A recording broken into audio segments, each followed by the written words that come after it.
welcome back, everybody. Thanks for tuning in and watching the Cypress Sports Show, brought to you by Coach's Corner, your go-to spot before and after the game. I'm Jeff Russell here with Mark Slevcove. Today, we're going to talk with baseball players John Short and Noah Johnson. Those familiar last names yeah. sound familiar. And we'll get a check-in, of course, with Marissa in our Destination Jiu-Jitsu segment, Kruisin with Krebs, Coach Slev. Winter finishing, but man, we are not slowing down to jump right into spring. Lots of stuff going on. That's right. Winter sports finishing up. Boys soccer lost in the quarterfinals last Wednesday night to Hillcrest 5-3. That finishes the best postseason for the boys soccer program here at Cypress since 1994. So congratulations to all the boys and to Coach Anton for finishing the season strong and making a nice run in the playoffs. Wrestling, not done. They're still going all the way to the final weekend of the season at CIF State up in Bakersfield. Vince Partington continued his dominance, and he won the CIF Southern Section Masters meet at his 144 pounds bracket by defeating Damian Prima of Newport Harbor 4-2. Vince qualifies for the coveted CIF State meet this weekend in Bakersfield for the second time. Congratulations, Vince, and good luck this weekend. Joining Vince in Bakersfield will be two girls. Congratulations to Ariel Penalosa and Jessica Spraglin, who finished 4th and 3rd place respectively and advancing to the state meet. This is the third time Cypress has had two girls qualify in the same year for state, but it's the first time that we've had 3 wrestlers make it to the state meet. So way to go, Coach Driggers, Coach Norris, and of course the godfather of the wrestling program, Coach Lundberg, who is still around and working with our athletes. Way to go, guys, and good luck this weekend in Bakersfield. Baseball team, spring sports, jumping into it. The baseball team began their season last week with 2 games. They opened the season with a loss to Harvard Westlake 1-0. But bounced back to defeat Notre Dame of Sherman Oaks 3-0 on Saturday behind the relief pitching of Tate Belfonte and the clutch hit of Connor Artisers. This week, the team continues with games versus Sierra Canyon on Tuesday and Loyola on Friday at home. The softball team, they opened up their season with a 9-2 victory over Kennedy, in which Brooklyn Montgomery homered. Then the team continued their winning ways in day 1 of the Cypress tournament with a 3-1 victory over Granada Hills Charter and 8-1 over Kennedy again. This week, they take on Kennedy once again for the 3rd time, Cal High, and then day 2 of the Cypress tournament will be on Saturday. Boys volleyball team, they got off to a busy week in the first week of the season. After opening losses to Beckman and Mission Viejo, the boys defeated El Dorado in a league match. Super early league match. League schedule all over the place for boys volleyball as there's so many spring breaks, so they started right away in league, really spread out season. Track and field began their season at the Mater Dei meet. Highlights include William Masanha for winning the 800-meter race, and Austin Anderson coming straight off the soccer pitch for winning the 400-meter race. There were 6 schools out there, and I know coaches were very happy with our performances. Boys tennis began their season with 3 losses, Oxford, Roosevelt, and to Edison. Let's see if they can bounce back this week and get on track with matches versus Cerritos and Kennedy. And the boys golf team headed to Los Serranos in the Ayala tournament on Monday to begin their season. As we record this, they're still finishing up their round for the day. Swim and badminton, 8 sports in the spring. They get their seasons going next week. Wow. The Ayala tournament, just a throwback to a former coach here, Chris Hooten. If you remember. Hooter. Chris Hooten, yeah, Hooter. His son is on the Ayala team, so he'll be out there battling. I'm going to have to check the results on Ayala. You have to check it out and see where he matches up. But hey, it's that time of year. Great weather for the last season of sport. Tons to do. Should be an exciting one. Speaking of exciting, she's not here. She's not here, but she's always exciting. But yeah, it's time for our Destination Jiu-Jitsu segment. Kruisin with Krebs. What does she have this week? Interesting kind of. Do you want to get into the ring with Logan Paul or his brother? Well, I don't know. I can't keep them straight. Yeah, which or one? Do a belly flop from 100 feet. From 100 Where does she come up with this stuff? I don't know. Logan. Logan I'm Paul? gonna Who's take the other brother? I don't know. Josh Paul. Yeah, Josh Paul. I'm gonna take the belly flop. I think on that one. I'm not getting in the ring with those guys. Tyson can do it. You can do it. No, I'm not doing it. All right, let's check it out. It's time for Kruisin' with Krebs.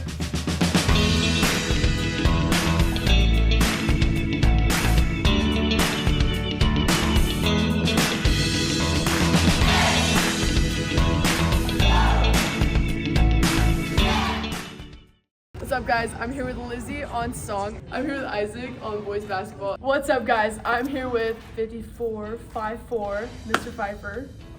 I'm here with Mr. Dole. I'm here with Isaiah from boys basketball. I'm here with Brooklyn on song. What's up, Krebs? What's up? The question It's is different being on this side. I know, right? I like it. The interviewee.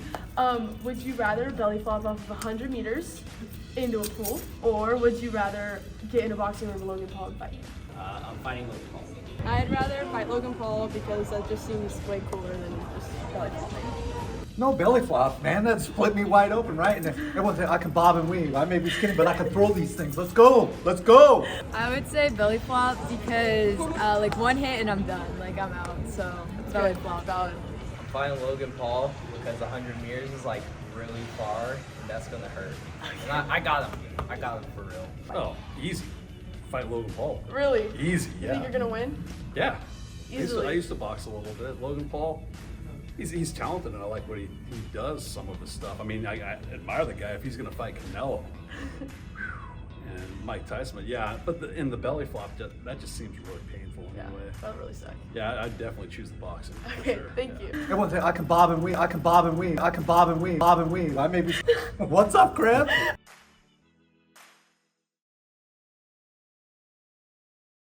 All right, today we welcome baseball players John Short and Noah Johnson to the program. Thanks for being here, fellas. Thank you for having us. Yeah, thank you.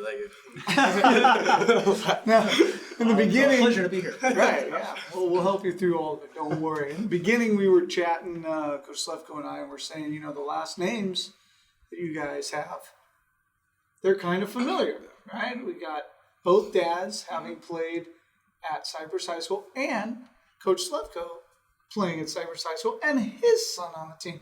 So it's actually quite a cool thing to have 3 sons on the Cypress team and 3 dads that were also on the team. How do you guys feel? Do you guys have any thoughts on kind of how that is and how cool it is?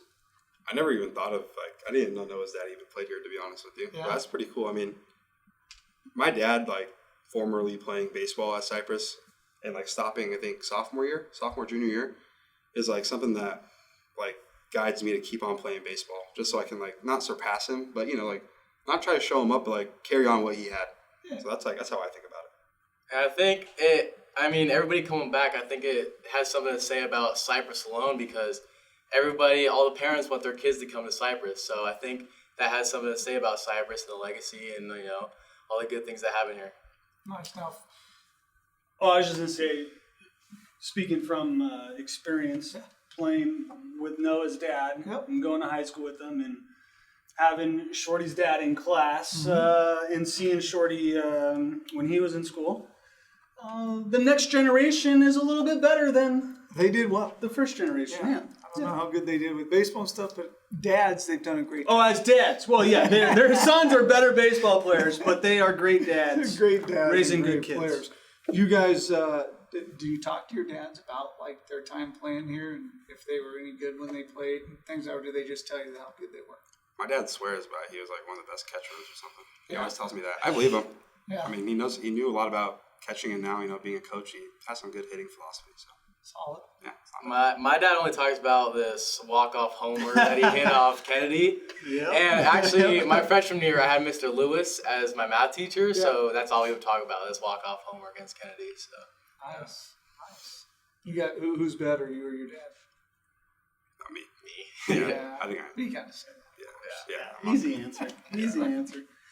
All right, so you guys play a really tough schedule. Coach Weber always plays the best he can find in the non-league, and now moving out of the Empire League, our league is obviously tremendous as well. So what games are you guys looking forward to the most? We played Harvard Westlake and Notre Dame already. Sierra Canyon tomorrow. We got the National Classic. You got the Boris Classic. In addition to the guys in league, is there one thing that you're looking forward to most this year? I wish I could say all, but I think tomorrow's game against Sierra Canyon is like one of the bigger ones for me. You know, losing to them sophomore year in the quarterfinals, I believe. I mean, that's just something like I haven't lived down yet. So it's gonna be a little bit personal game tomorrow. Same for me. I was a freshman. You know, didn't really play in CIF, but I got brought up, and that experience alone. You know, Sierra Canyon, they're a good program, and they still have one, and we're looking at facing a really good arm tomorrow. So that's gonna be really exciting. One more, I do want to play Villa Park because that's gonna be a big one. Webb thinks that they're gonna be our league rivals, so it's gonna be us versus them, and it's gonna be us versus everybody this year. So it's gonna be pretty fun. Yeah, so it will be different this year in the new league. And Villa Park maybe will be your new rival. What do you guys think are the keys to success in those big games in the preseason, and of course with the new rivals in league? Our biggest thing with our team this year is just trusting that the other players on the team can trust us too. Just playing as a team and playing not as like one person. And I think we just need trust and go out there and like let loose, don't press. That's what's going to help us this year. Yeah, I'm gonna back what Shorty said. Confidence. I think confidence is key. Baseball is a game where you fail most of the time, and if you have confidence, even those failures you're still gonna learn off of those failures. So confidence is definitely the best one to me. Does trusting your teammates and believing in each other, does that come with team chemistry? Does that come with creating bonds on and off the field? And how do you do that? And how much do you guys do together? Yeah, so team bonding wise and chemistry, I think I've hosted 3 little like get-togethers with food, and I have a jacuzzi and pool at the house, and you know we play music. We've done a bonfire. You know, we've done those like Vegas and Palm Springs trips recently in the past, and like stuff like that, just the out of field stuff where you get to be a kid. Like that's really like when you get back to the field, you're like, oh, like remember last night? Like that was funny. And then you know everyone has a good time, so it brightens up the mood for sure. Yeah, you always hear teams that for example the Dodgers, they have all these superstars, but are they going to be able to play with each other? Are they going to have that chemistry that can really are they going to get them on, give them over, score them, kind of thing. So I think that's something we really thrive off of team chemistry. So yeah. Is that going to be our biggest strength this year, or is there something else that is going to be the strength of the team after we play 28 games? The strength of the team. Yeah, honestly, we all get together. We all hang out outside of school, not only in school. We'll go eat after a game. We'll go eat before a game, and we'll go hang out. So I think, staying strong as kind of like a pack or a tribe. Yeah, like a family. Yeah, like that's a family, exactly. It's like seeing each other as family, not just like one other player on the field that's trying to be better than me, trying to fight for a spot. See me as a family, and like that's gonna be our strength, just being that close together. Yeah, we've seen it. You mentioned it. We've seen great teams who don't get to that top level because they don't like each other. And we've seen maybe not quite the greatest ones who have great team chemistry, love each other, support each other. They end up doing well. You guys obviously feel like that's the case for us this year. Yeah. So anytime adversity hits, we're going to bond together, not break up, right? Yeah. Good. That's it. Well, There'll be adversity at some point. yeah, There'll be There'll be a lot. No There'll be a doubt. lot this year. That's for sure. Now, as leaders on the team, you guys are leaders, captains? Captains, leaders. Leader. Leaders, captains, Leader, self-appointed. Leaders. Do you guys find yourself vocal or like quiet leaders? He has to be vocal. He's a catcher. So Yeah. I mean, and being who I am my whole life, I get out there. I put myself out there. I mean, I'm loud. I like everyone to know like what's going on the field, and it helps. Breaking it down to like baseball standards, like cut, all that stuff. Like you have to be like that. You have to. People know what's going on. It helps so much. But I mean, he has to be. Yeah, as a catcher, you always gotta have that confidence in your pitcher. You gotta pump him up. Like after he throws a nice pitch, after not throwing too many, he's like, "Hey, good pitch." Or I'll go out to a mound visit, and he's not even doing too bad. I'll just go out and say, "Hey, you're doing great. Just calm down and slow the game down." So yeah, it's just Do you guys have any other leaders who might be quieter leaders on the team? Connor Artisers. Yeah. I think obviously a very quiet kid, and man of many few words, but Many few. He's, flat out like a 5-tool player, and I think he leads by his actions more than anything, more than words. I mean, you see him on the field, like you strike out, which we should all do. Don't put our head down. You just say next pitch, but like every time he strikes out, he's in the dugout. He tells you what he saw, like everything like that. That's another leader for sure. Yeah, I have to back that up. Connor, he's always got a smile on his face. He's never yelling, never down. He's always up, and that's one thing that helps the team. Seeing everybody up. If you see that one person down, you're gonna be like, oh, I don't have a chance against the pitcher. But Connor, he'll strike out, go to the dugout. He's like, oh, you got this. Like it's easy. I messed up, but you're gonna go up and you're gonna hit a ball. So yeah. Shorty, I was at the game on Saturday, and I watched you play, and I saw one big gold chain around your neck during your at-bats, and now I see 2 chains around your neck. How come it changes? Yeah, so basically it's off of how many hits I get the previous game. Last game I went 2 for 3 with 2 singles, so I got 2 chains, and I actually have 2 more at home. But if I have to go more than 4 for 4, which would be 5 for 5, and I think that would tie Braden Murphy's hit record in the game, then that's what I have to do. I'll wear 5 chains. 5. Yeah, we'll see. I'll shoot for it. Need one more. Yeah. I think you should get one more now, just as a Just goal. in case. Just have it there. Oh yeah. Hang it. Be there, ready to Yeah, roll. it'll be like a little thing that I look up in my room every night and be like, I'm gonna do it. So that's Do you have anything like that? I have nothing like that. I don't have like a wear the same underwear every day guy. But I wear too much info. I'm not that guy, but I'll wear wrist tape just to stay locked in. I think you gotta play good, look good. You can't be out there. You gotta have some swag. Yeah, you gotta have some swag. You can't be out there like swag. a little brick out there just sitting there. You gotta have a little bit of flash, have a little bit of swag. That helps a lot. Sometimes Noah doesn't wear the same pair of underwear, but it is the same pair of pants that has the pocket that's ripped off for years and years. Yeah. What do you guys think the best part is with playing with the group of guys you play with right now? The best part about, personally to me, is I've grew up with these guys since I was literally 5 years old, 4 or 5 years old, on All-Stars, on big teams, All-Stars. My dad had a team, I think it was just the Rebels. I think it was just called the Rebels, blue, orange, and we have blue and orange, just like Cypress. And we grew up close families, still doing what we do now, going to eat. Korean barbecue is a big thing in our team. I don't know, that's a lot of information, but it is. Korean barbecue's been around for a after while, every trust game, me. we go Korean barbecue. But when we were on the All-Stars with Cypress, after every game, we go Korean barbecue. So it's just it goes back to chemistry and bonding again. I've been together with them for a long time now. Same here. Most of them I played with on Slevvy's team, the combat. We all kind of grew up. Half of them went to La Salle, half of them went here. So, we all kind of grew up together, had that bond. We sometimes played shorty over here at Cypress. La Salle was always better than Cypress. Never won. Come on, you back me up here. It was a long time ago. We're not worried about youth baseball anymore. We're worried about Cypress High School. I still go back to I can't believe he coached anything that said LA on it. That's true. Yeah. I mean, that was a problem. You should give him crap for that. Yeah. Wow. Let's stick to Cypress baseball. What makes Cypress high school baseball? It's been pretty special and unique for 30 years. What makes it so great? Honestly, what I could say is just Coach Weber. He is a special man, and I tell everybody that. They're like, how are you guys so good? You guys never have the top prospects, but just Coach Weber, the way he practices, the way he plays, the way he coaches, everything about him is perfect. I don't know if I could say some stuff because it's a secret, but he has some secrets that can really help the team. It'll boost up everything. It's Coach Weber. He really, And those will never get figured out, his secrets. And that's sums up the man he is. He says his word, he sticks to his word. This is our team. He doesn't care about any other team, this is us. And I'm going to have to back that up. Cypress baseball is, at the end of the day, the team, but it's Weber. And I've only known Weber. I know Mr. Lewis was a coach here, but I never really went to games when he was here.